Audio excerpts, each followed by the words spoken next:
Dan itu yang saya hormati, alhamdulillah bisa kita mendapatkan hikmat yang telah kita terima. Dan ada program yang bisa sukses jika itu tidak kita laksanakan secara bersama-sama. Jadi kolaborasi antara kita, kesamaan visi itu menjadi sesuatu hal yang sangat penting untuk kesuksesan sebuah kegiatan. Ini Bapak Ibu, ada beberapa hal yang kami sampaikan kepada Bapak Ibu bahwa kurikulum Merdeka sebagaimana yang Bapak Ibu sudah pelajari di platform Merdeka Mengajar, bahwa ruh dari kurikulum Merdeka itu adalah pemikiran Ki Hajar Dewantara. Ayo kita mulai refleksi dari apa yang sudah kita laksanakan selama ini dengan 3 pertanyaan pemantik ini. Yang pertama, setuju atau tidak setuju hukuman dapat mendisiplinkan anak? Kira-kira disetujui apa tidak disetujui? Pemberian hukuman dengan hal positif seperti membaca atau membersihkan halaman sekolah dapat meningkatkan disiplin anak. Setuju atau tidak? Baik, terima kasih. Dan yang ketiga, memberi penghargaan dapat meningkatkan motivasi belajar anak. Setuju. Baik, terima kasih. Terima kasih Bapak Ibu sudah menjawab 3 pertanyaan pemantik. Jadi saat ini kita meyakini bahwa 3 hal ini adalah sesuatu yang baik kita terapkan kepada anak. Terima kasih sudah merespon terkait 3 pemantik ini. Bapak Ibu, ini perubahan paradigma yang harus kita lakukan. Bapak Ibu bisa membayangkan jika di dalam genggaman tangan Bapak Ibu ada berlian, ini saya ganti saja, ada berlian. Kira-kira Bapak Ibu ketika ada orang yang menginginkan berlian itu membuka untuk memberikannya atau tetap menutupkan? Aku buka, kasih aja. Ya boleh. Ada lagi? Tak buka, tak dulu. Tak dengar. Ada pelajaran berharga dari kegiatan ini Bapak Ibu, bahwa kita mau membuka genggaman tangan terhadap hal yang paling berharga, itu yang mengontrol bukan dari orang lain, tetapi dari diri kita. Ada hal yang penting yang harus kita pahami, bahwa tidak ada orang yang bisa melakukan kontrol kepada orang lain. Sesungguhnya yang bisa mengontrol kita adalah diri kita. Jika kita terapkan kepada anak, ketika anak kita kendalikan, kamu harus begini, kamu harus begini, dia mau mengikuti apa yang akan kita lakukan atau tidak, itu bergantung dari dirinya sendiri. Jadi ketika dia melakukan, bukan berarti kita itu bisa mengontrol, tetapi memang dia berkehendak mengontrol dirinya untuk mengikuti apa yang kita perintahkan. Nah, ini konsep awal yang ingin saya sampaikan kepada Bapak Ibu semuanya. Kita coba bandingkan antara teori stimulus respon yang kita anut selama ini dengan teori kontrol pilihan. Berangkat dari awal tadi bahwa kita tidak bisa mengontrol orang lain, yang mengontrol kita adalah diri kita sendiri. Ini adalah koneksi antar materi yang saya dapatkan dari pelatihan selama 2 bulan Bapak Ibu. Ini adalah teorinya Dr. Willem Gleiser. Ini teori bagaimana kita mampu menerapkan disiplin positif tanpa harus melakukan pemaksaan. Bagaimana kita menerapkan teori disiplin positif tanpa kita harus memberikan hukuman atau penghargaan. Yang kedua, semua perilaku memiliki tujuan. Itu berdasarkan sebuah teori motivasi Bapak Ibu, bahwa ada kadang anak itu patuh dengan kita itu karena menghindari hukuman, bukan karena dia menghargai dirinya sendiri. Kemudian yang kedua, untuk mendapatkan imbalan. Kadang kita nanti kalau kamu bisa ini, ibu kasih permen. Kalau bisa ini, ibu kasih sebagainya. Ini adalah dalam teori motivasi. Sebetulnya kita itu sedang menanamkan teori ekstrinsi. Jadi dia berperilaku, berbuat baik itu hanya karena ingin mendapatkan imbalan atau karena takut akan hukuman yang akan kita lakukan. Ini sepertinya nanti Bapak Ibu akan menilai kira-kira yang baik yang mana.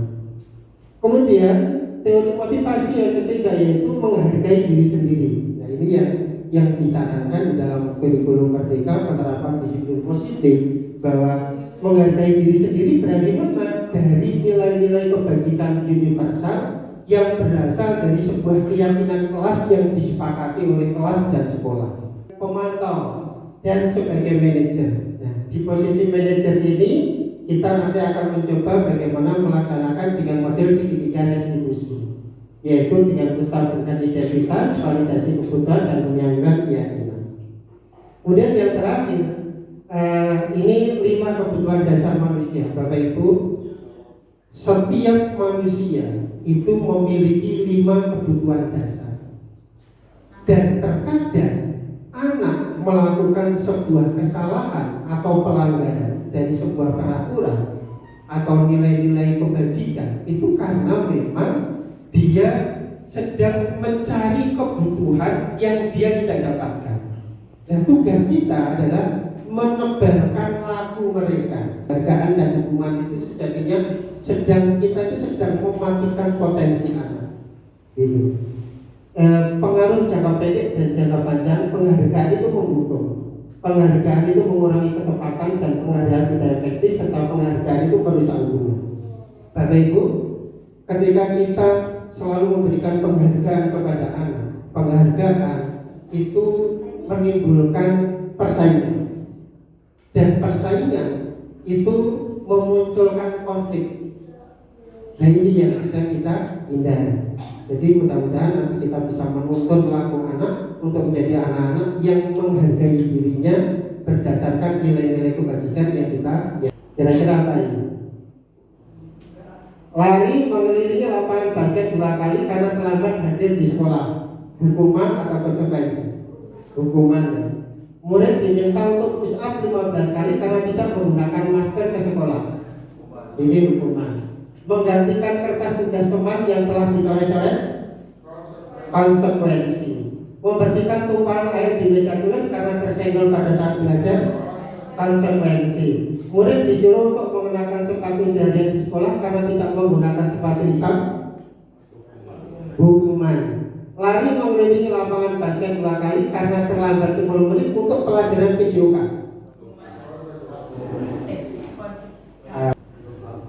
Baik, ini restitusi. Nah, ini akhir dari apa yang kita pelajari Bapak Ibu. Jadi ternyata hal-hal termasuk hukuman, pemberian penghargaan itu ternyata tidak menuntun laku anak, tetapi justru akan membuat anak menjadi mati potensinya.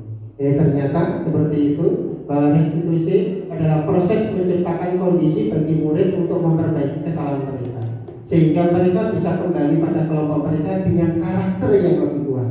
Pahami bahwa dunia berkualitas itu adalah dunia yang ada di dalam pikiran kita masing-masing.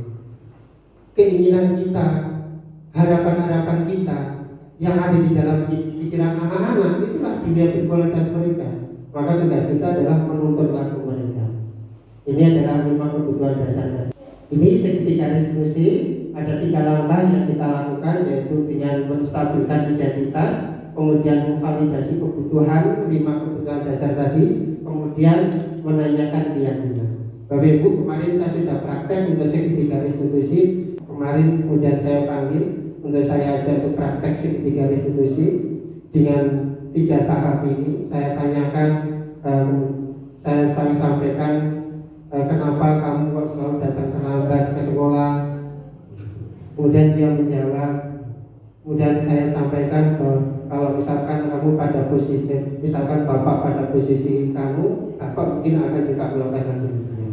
Kemudian saya tanyakan, apa yang kamu lakukan kira-kira agar kamu besok tidak terlambat lagi? Kemudian baru dia menyelesaikan, saya begini. Mudah-mudahan besok saya tidak terlambat lagi, Pak. Jadi model begini memang tidak bisa seperti menghukum langsung tertib, tidak, tapi prosesnya agak panjang. Akhir dari apa yang saya sampaikan Bapak Ibu, posisi kontrol sebagai seorang manajer dengan menerapkan segitiga restitusi itu diharapkan mampu menanamkan nilai-nilai kebajikan yang sudah disepakati bersama. Itu yang bisa saya sampaikan. Mohon maaf sekali lagi kepada Bapak Ibu semuanya. Mudah-mudahan ini meskipun singkat bisa sedikit memberikan gambaran terkait disiplin positif sebagaimana yang ada di dalam platform Merdeka Belajar. Kurang lebihnya mohon maaf. Assalamualaikum warahmatullahi wabarakatuh.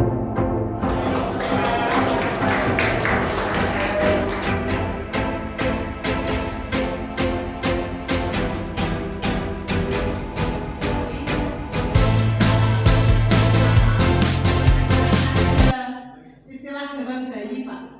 Misalnya mbok dikuandani kaya apa baca dapat ya dapat. Gaban bayi. Satu. Yang kedua, saya tidak menjadikan itu hukuman. Misalnya pas istirahat itu kan kadang banyak anak yang telat masuk kelas. Lah, misalkan 3 orang itu.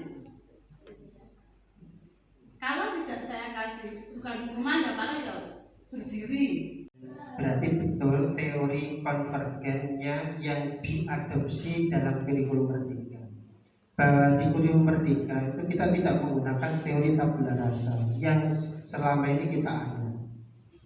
Bahwa setiap anak itu sebetulnya sudah memiliki kodratnya masing-masing. Maka tugas seorang pendidik adalah menuntun laku mereka, menebarkan kodrat berdasarkan nilai kebajikan. Kodrat yang sudah ada itu kita tebarkan sehingga mereka menjadi anak yang menghargai dirinya sendiri dan orang lain, bukan karena terpaksa, bukan karena hukuman, dan bukan karena penghargaan.